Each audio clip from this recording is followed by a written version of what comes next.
దేవునిని ప్రేమిస్తూ పూర్ణాత్మతో పూర్ణ హృదయముతో ఆయనను నువ్వు ఆరాధించగలుగుతున్నావా? ఈ రాత్రి నీవు ఆ స్థితిలో లేకపోతే దేవుడు నీ హృదయం అనేటువంటి తలుపును తడుతూ ఉన్నాడు. ఆయన మహాదేవుడు, పరాక్రమవంతుడు, పరమ ప్రభువు, మహాదేవుడు, భయంకరుడైన దేవుడు. ఇప్పుడు నిన్ను ప్రేమిస్తున్నాడు. ఆయన ప్రేమ గల దేవుడు. ఇప్పుడు నిన్ను ఆదరిస్తున్నాడు.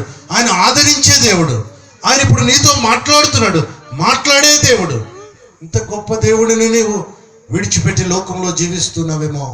మొట్టమొదటి మనం జ్ఞాపకం చేసుకున్నట్లుగా ఈ భూమి మీద ఉన్నటువంటి మన అవయవములను చంపివేయాలి. 5 లక్షణాలు.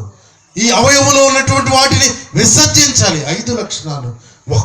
ఒకరితో ఒకరు అబద్ధం ఆడకూడదు. మొత్తం 11 లక్షణాలు మన దానిలో నుండి వెళ్ళిపోవాలి, మన హృదయంలో నుండి. ఇది ఒక్క రోజులో జరిగేది కాదు.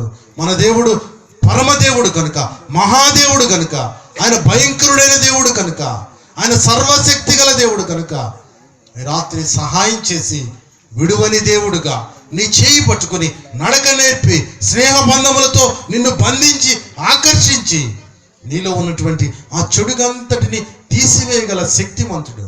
అరుణ్ కుమార్లో ఎటువంటి శక్తి లేదు, గ్రేసమ్మ గారిలో ఎటువంటి శక్తి లేదు, ఇక్కడున్న సేవకులలో ఎటువంటి శక్తి లేదు.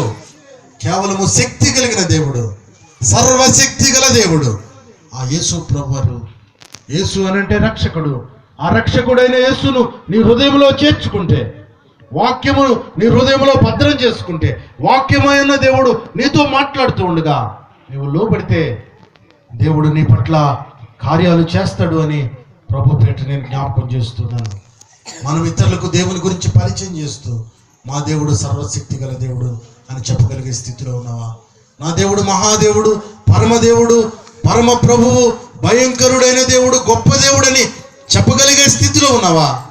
లేకపోతే దేవుని గురించి నాకేమీ తెలియదు, ఏదో పాటలు పాడుతున్నారు, ఎక్కడి నుండో వచ్చి ప్రసంగాలు చేస్తున్నారు, అయిపోయిందని వెళ్ళిపోతున్నావేమో. దేవుడు గొప్ప దేవుడు, శక్తిమంతుడు. ఆ దేవుణ్ణి నీవు ఆరాధించడం నేర్చుకుంటే దేవుడు నిన్ను దీవిస్తాడు. ప్రాముఖ్యంగా ఇంకొక తండ్రి తన బిడ్డకు దేవుని గురించి తెలియజేస్తూ ఉన్నాడు. చూడండి, దావీదు సొలొమోనుకు చెబుతూ ఉన్నాడు. మొదటి దినవృత్తాంతముల గ్రంథము 28వ అధ్యాయము 9వ వచనం. మొదటి దినవృత్తాంతముల గ్రంథము 28వ అధ్యాయము 9వ వచనం. దావీదు సొలొమోనుకు చెబుతున్నాడు, సొలొమోనా, నా కుమారుడా, నీ తండ్రి యొక్క దేవుడైన యెహోవా అందరి హృదయములను పరిశోధించువాడు, ఆలోచనలన్నిటినీ సంకల్పములన్నిటినీ ఎరిగినవాడు. రాత్రి నీ హృదయంలో ఏముందో నాకు తెలియదు. ఇక్కడున్న వారికి వారి హృదయంలో ఏ ఆలోచన ఉందో తెలియదు. కానీ ఆనాడు దావీదు సొలొమోనుకు చెప్తున్నాడు. ఏమని పిలుస్తున్నాడు? సొలొమోనా అని అంటున్నాడు. ఈ రాత్రి నీ బిడ్డలను ఎలా పిలుస్తున్నావు? నువ్వు కనిన బిడ్డలను కొంతమంది చక్కగా పిలవలేరు, ఒరే అని అంటూ ఉంటారు. ఆడబిడ్డలను అయితే ఒసే అసే అని అంటారు. కానీ దావీదు చక్కని తండ్రిగా సొలొమోను తన కుమారుని పిలుస్తున్నాడు. సొలొమోనా, నాయనా అని పిలుస్తూ చెప్తున్నాడు దేవుని గురించి. నీ తండ్రి యొక్క దేవుడు అందరి హృదయములను పరిశోధించువాడు బాబు, ఆలోచనలన్నిటినీ సంకల్పములన్నిటినీ ఎరిగినవాడు బాబు. నీవు ఆయనను తెలుసుకుని హృదయపూర్వకంగా మనపూర్వకంగా ఆయనను సేవించు. ఆయనను వెతికితే ఆయన నీకు ప్రత్యక్షమవుతాడు. నీవు ఆయనను విసర్జిస్తే ఆయన నిన్ను నిశ్చయముగా త్రోసివేస్తాడు. ఎంత చక్కగా చెప్పాడండి తండ్రి. ఏ తండ్రి అయినా ఈ రీతిగా బిడ్డలకు చెప్పగలిగే స్థితిలో ఉన్నాడా? చక్కగా చదువుకో, మంచి స్థాయికి వెళ్ళు అని చెప్తారు. మంచిదే, మంచి స్థాయికి వెళ్ళాలి. మనం ఈ లోకంలో ఉన్నటువంటి వనరులను ఉపయోగించుకోవాలి. కానీ దేవుని గురించి పరిచయం చేయలేని తండ్రిగా తల్లిగా నీవు ఉంటే, దావీదు సొలొమోనుకు చెప్తున్నాడు, సొలొమోనా నాయనా, మన దేవుడు హృదయములను పరిశోధించేవాడు, ఆయన సంకల్పములన్నిటినీ గమనించేవాడు. నీవు ఆయన మార్గములలో నడుస్తూ ఆయనను పూర్ణ హృదయముతో పూర్ణాత్మతో సేవిస్తే దేవుడు నిన్ను అత్యధికంగా దీవిస్తాడు. ఆయన విడువని దేవుడు. ఒకవేళ ఆయన మార్గములను త్రోసివేసి ఆయన నీవు సేవించకుండా ఉంటే ఆయన నిశ్చయముగా నిన్ను త్రోసివేస్తాడు అని తండ్రి చెప్పాడు. సొలొమోను ఆ రీతిగా దేవుని మార్గంలో ఉండటానికి తన పునాదిని వేసుకున్నాడు. ఈ రాత్రి తండ్రిగా తల్లిగా ఉన్నటువంటి ప్రియ తల్లిదండ్రులరా, రక్షణ పొందరా, దేవుని గురించి తెలుసుకున్నారా? సర్వశక్తి గల దేవుడు ఈ రాత్రి నిన్ను విడవకుండా, నిన్ను విడిచిపెట్టకూడదని 2016వ సంవత్సరం ఫిబ్రవరి మాసం 15వ తారీఖు ఈ రాత్రి ఈ క్షణములలో నీతో మాట్లాడుతున్నాడు. నేను విడువని దేవుడు, నేను నెరవేర్చు వరకు నిన్ను విడిచిపెట్టను బాబు. ఈ సువార్తను నువ్వు వినాలి, నీ హృదయంలో దేవుని వాక్యమును నింపుకోవాలి. వాక్యానుసారముగా రక్షకుడైన యేసు నీ హృదయంలో ప్రతిష్ఠించబడాలి. అదే దేవుడు నిన్ను విడువని దేవుడు. చక్కగా వెనక విడువని దేవుడు అని పెద్ద అక్షరాలతో పెడితే బాగుండేదేమో, తమ్ముడు పెట్టలేదు. విడువని దేవుడు మన అంశం ఈ మీటింగ్లో. విడువని దేవుడు. ఈ రాత్రి దేవుడు నిన్ను విడిచిపెట్టకూడదని ఈ సత్య సువార్తను ఆయన ప్రకటిస్తూ మనతో మాట్లాడుతున్నాడు. ఆనాడు దేవుడు యేసు ప్రభువు ఈ లోకానికి రాకముందు సువార్త పరిచర్యను ప్రారంభించినటువంటి బాప్తీసం ఇచ్చి యోహాను గారు సువార్త ప్రకటిస్తున్నారు. ఏమని అంటే మార్కు సువార్త 1వ అధ్యాయము 4వ వచనం. మార్కు సువార్త 1వ అధ్యాయము 4వ వచనం. బాప్తిస్మం ఇచ్చి యోహాను అరణ్యములో ఉండి పాప క్షమాపణ నిమిత్తము మారు మనసు విషయమైన బాప్తిస్మము ప్రకటించుచూ వచ్చాను. ఎక్కడ ప్రకటిస్తున్నాడు ఈయన? బాప్తిసం ఇచ్చు యోహాను అరణ్యములో ప్రకటిస్తున్నాడు. ఈ రాత్రి గ్రేస్ గాస్పెల్ చర్చి ద్వారా ప్రియ సేవకురాలు గ్రేసమ్మ గారు ఈ స్థలములో, అరణ్యం కాదు కదా ఇది, అరణ్యములు ఏముంటాయి చెప్పండి. అరణ్యంలో ఏముంటాయి చెప్పాలి అందరూ. అరణ్యంలో ఏముంటాయి? జంతువులు, క్రూర జంతువులు. మంచిది, అరణ్యంలో జంతువులు ఉంటాయి. కానీ జంతువుల మధ్య సువార్త చెప్పడంలో ఇప్పుడు ఎక్కడ చెప్తున్నాం? అందరూ చెప్పాలి. ఎక్కడ? మనుషుల మధ్య సువార్త చెప్తున్నాం. అరణ్యములో బాప్తిసం ఇచ్చి యోహాను కేక వేస్తున్నాడు. ఏమని? మారు మనసు పొందండి, పాప క్షమాపణ పొందండి. దేవుడు ఇది నెరవేర్చు వరకు విడువని దేవుడు. నీవు పాప క్షమాపణ పొందితే, బాప్తిసం పొందే వరకు దేవుడు నిన్ను విడిచిపెట్టడు. అంత మాత్రం కాదు, బాప్తిసం ఇచ్చి యోహాను చెరపట్టబడిన తరువాత యేసు ప్రభువు వారు కూడా సువార్త చెప్తూ ఉన్నారు. మార్కు సువార్త 1వ అధ్యాయము 14వ వచనం చదువమ్మ తల్లి. యోహాను చెరపట్టబడిన తరువాత యేసు అనంటే రక్షకుడు. అందరూ చెప్పండి, యేసు అనంటే. యేసు అనంటే, యేసు అనంటే అందరూ గట్టిగా చెప్పండి. పురుషులు వెనక వినపట్లేదు నాకు. యేసు అనంటే రక్షకుడు. రక్షకుడు ప్రకటిస్తున్నాడు. ఏమని అనంటే, చదువమ్మా. కాలము సంపూర్ణమై ఉన్నది, దేవుని రాజ్యము సమీపించి ఉన్నది. ఏం పొందాలట? ఏం పొందాలి? మారు మనస్సు. ఏ మనసు? మారు మనస్సు. పొందావా నువ్వు? మారు మనస్సు పొందావా? పొందలేదు. రెండు వాయిస్ వినపడుతున్నాయి. నేనే మాట్లాడేది ఎక్కువ పెట్టినట్టున్నారు. మారు మనస్సు పొంది సువార్త నమ్ముడని చెప్పుచు, దేవుని సువార్త ప్రకటించుచు గణపవరముకు వచ్చాను. ఎక్కడికి వచ్చారు? ఎక్కడికి వచ్చారమ్మా? గలిలయకు వచ్చామా? ఇప్పుడు ఎక్కడికి వచ్చాం? గణపవరమునకు వచ్చాను. ఎక్కడికి వచ్చింది సువార్త? ఎప్పుడు వచ్చింది? 2016వ సంవత్సరం ఫిబ్రవరి మాసం 15వ తారీఖు. ఈ రాత్రి ఉదయకాల సమయం అంతా గడిచిన దినం ఉదయకాల సమయం మా నాయనమ్మ గారు చనిపోయారు. ఈ ఉదయకాల సమయం భూస్థాపన కార్యక్రమంలో పాల్గొన్నాం. నేను ఈ కూడికలో పాల్గొంటానో లేదో అని ఎక్కడో చిన్న అవిశ్వాసం నాలో ఉంది. కానీ దేవుడు నన్ను బలపరుస్తూ ముందుకు వెళుతున్నాడు. నేను నిన్ను నెరవేర్చే వరకు విడువని దేవుడను. నీవు వెళ్ళాలి. ఎంతో విశ్రాంతి లేనటువంటి శరీరంగా ఈ స్థలంలో నిలువబెట్టాడు దేవుడే. నేను ఇక్కడ కూర్చుని కూడా నాలో శక్తి లేదు, కానీ నీవు నన్ను నిలువబెట్టు. మా నాయనమ్మ గారు ఈ దినం చనిపోతే వారిని భూస్థాపన కార్యక్రమం చేసి మేమందరము ఆ కార్యక్రమంలో ఎంతో దేవుణ్ణి మహిమపరిచి ప్రార్థనాపూర్వకంగా ఆ కార్యక్రమాన్ని జరిగించాం. ప్రియ తల్లి గ్రేసమ్మ గారు నిన్నటి దినం తెలుసుకుని మంగళగిరి పట్టణానికి వచ్చి వారిని చూసి వచ్చారు. నేను ఒక సంఘములో వివాహం జరిగించవలసి వచ్చిన బాధ్యత నాలో ఉంది. అంత మాత్రంగా సువార్త ప్రకటించాను. విశ్రాంతి లేని శరీరంగా ఉన్నప్పటికీ దేవుడు ఈ రాత్రి ఆనాడు గలిలయకు ఆయన వెళ్ళాడు. సువార్తను తీసుకుని వెళ్ళినట్లుగా ఆయన సేవకుని ఈ స్థలానికి తీసుకుని వచ్చాడు. ఎందుకో తెలుసా? విడువని దేవుడు. చెప్పండి అందరూ, ఎవరు? ఏ దేవుడు? ఇప్పటి వరకు దేవుని గురించి ఉన్నాం కదా. సర్వశక్తి గల దేవుడు. అందరూ చెప్పండి.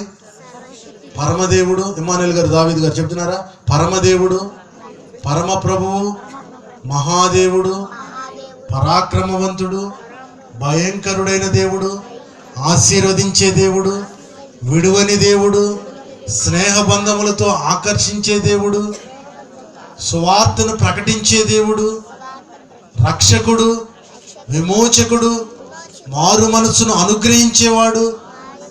ఎన్ని శ్రేష్టమైన లక్షణాలు మన దేవుల్లో ఉన్నాయి. ఆ యేసు సువార్త ప్రకటిస్తూ మారు మనసు పొందుడి. ఈనాడు చాలామంది మారు మనసు పొందాం అని అనుకుంటున్నారు, కానీ నోట బూతులు, కోపం, చీటికి మాటికి, ఆగ్రహం, దుష్టత్వం, ఒకరినొకరు ప్రేమించుకోలేని స్వభావం నిలువబడి బోధిస్తున్న నేను నా జీవితంలో నేను సరి చేసుకోవాలి. వింటున్న మీరు వాటిని సరి చేసుకుంటేనే నిజమైన మారు మనసు అనుభవం. వాటిని నేను సరి చేసుకోకుండా బోధిస్తే నిష్ప్రయోజనం, వ్యర్థం. వింటున్నటువంటి మీరు వాటిని సరి చేసుకోకపోతే మరి నిష్ప్రయోజనం, వ్యర్థం. ఈ రాత్రి మనం సరి చేసుకుందాం. విడువని దేవుడు మనతో మాట్లాడుతున్నాడు. ప్రసంగం ఇంకా గంటన్నర ఉంది. వెనక సేవకులు ఉన్నారు కాబట్టి నేను ముగిస్తున్నాను. ఇంకొక కళ ఉంది. యాకోబు కలగన్నాడు, ఇంకొక ఆయన కూడా కలగన్నాడు. ఎవరు? యేసేపు కలగన్నాడు. ఆయన కళ గురించి మనం వింటే ఇంకా శ్రేష్టమైన అనుభవాలు మనం నేర్చుకుందాం. ప్రభు చిత్తమైతే వచ్చే సంవత్సరం ఈ స్థలంలో జరిగేటువంటి కోడికలలో మనందరూ సజీవులుగా ఉంటే మాట్లాడదాం. ఈ రాత్రి తల వంచండి, చిన్న ప్రార్థన చేద్దాం. అరణ్యములో బాప్తిస్మిచ్చి యోహాను కేక వేస్తున్నాడు, బాబు మారు మనసు పొందండి, పాప క్షమాపణ నిమిత్తం బాప్తిసం పొందండి అని. ఎవరు లేచి వెళ్ళవద్దు, దయచేసి లేచి వెళ్ళవద్దు. యోహాను చెరపట్టిన తరువాత రక్షకుడైన యేసు ప్రభువారు సువార్త ప్రకటిస్తున్నారు. దేవుని రాజ్యము సమీపించింది, కాలము సంపూర్ణమైపోతుంది, మారు మనస్సు పొందండి.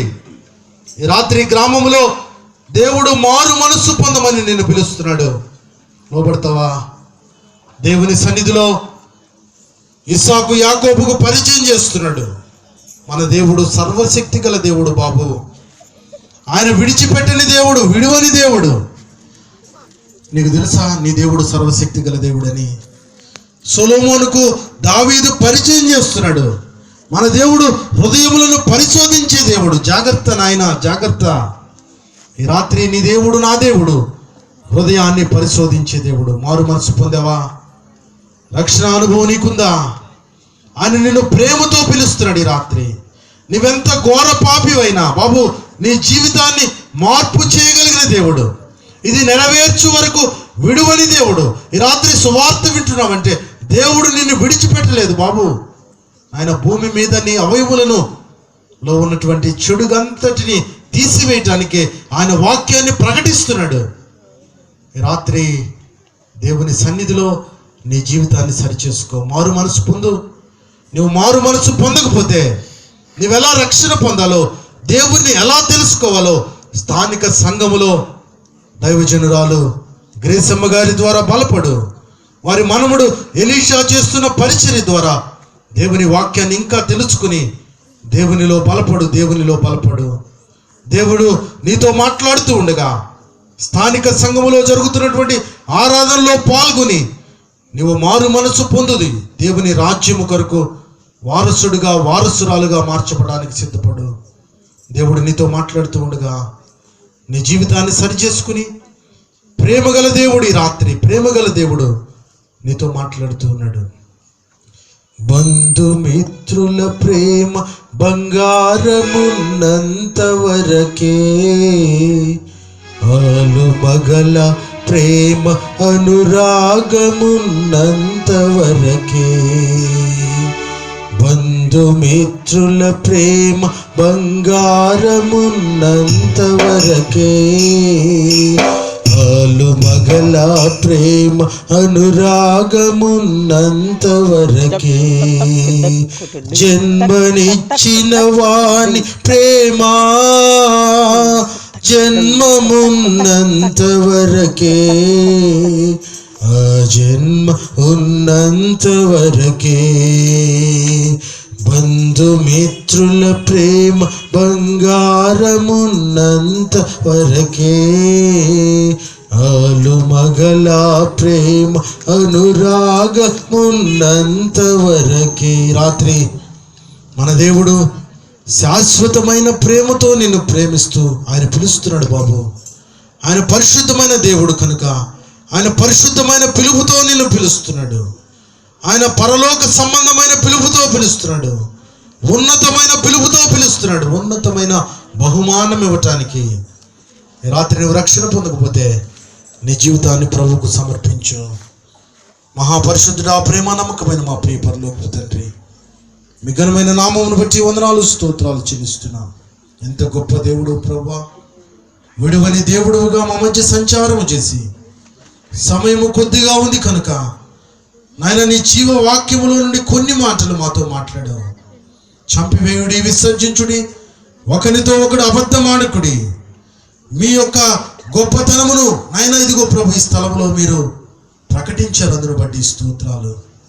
నాయన బాప్తీసం ఇచ్చి యోహాను అరణ్యములో సువార్త ప్రకటించారు. నాయన బాప్తీసం ఇచ్చి యోహాను చెరపట్టిన తరువాత మీరు గలిలయలో సువార్త ప్రకటించారు. ఈ రాత్రి మీ సేవకుడైన అరుణ్ కుమార్ గణపవరంలో సువార్త ప్రకటించడానికి, మీ జత పనివానిగా ఉండటానికి మీరు చూపిన కృపను బట్టి స్తోత్రాలు. ఈ సువార్త వ్యర్థముగా పోక ఈ రాత్రి మిమ్మల్ని తెలుసుకుని, వారి హృదయంలో మిమ్మల్ని ప్రతిష్ఠించుకుని, వారి జీవితంలో మార్పు చేసుకుని, నూతనమైనటువంటి అనుభవంలో మా ప్రియులు ముందుకు కొనసాగే కృపను అనుగ్రహించమని ఈ కొడుకును మీరు బలపరిచినందుకు వందనాలు స్తోత్రాలు. ఆయన మరి ఒక సేవకులు ఈ స్థలంలో వాడబడబడుతూ ఉండగా వారిని కూడా మీ ఆత్మ చేత అభిషేకించి శ్రేష్టమైన మాటల చేత ప్రియులందరినీ సరిచేసి ఆత్మలో బలపరచమని ప్రార్థన చేస్తున్నా. ఆయన ప్రియ తల్లి గ్రేసమ్మ గారు చేస్తున్న పరిచర్యను బట్టి, వారి కుమారులు ఇమ్మానుయేలు గారు, దావీదు గారు, వారి మనవళ్ళు, వారి సంతానం అంతా కలిసి ఇదిగో ప్రభు మీ సువార్తను ప్రకటిస్తూ ఉండగా రానున్న దినములలో ఈ గణపవరం గ్రామములో నా తండ్రి ఒక ప్రత్యేకించబడినటువంటి కుటుంబముగా, దైవికమైనటువంటి ఆలోచన కలిగిన వారిగా అనేకులను మీ రాజ్యము కొరకు సిద్ధపరిచేటువంటి కుటుంబములుగా వారు సిద్ధపడే కృపా అనుభవాలు దయచేయమని ఈ కొడుకును మీరు బలపరిచినందుకు వందనాలు స్తోత్రాలు చెల్లిస్తూ మా ప్రభువును రక్షకుడు యేసయ్య అతి శ్రేష్టమైన నామములో అడిగి వేడుకుంటున్నాము మా తండ్రి.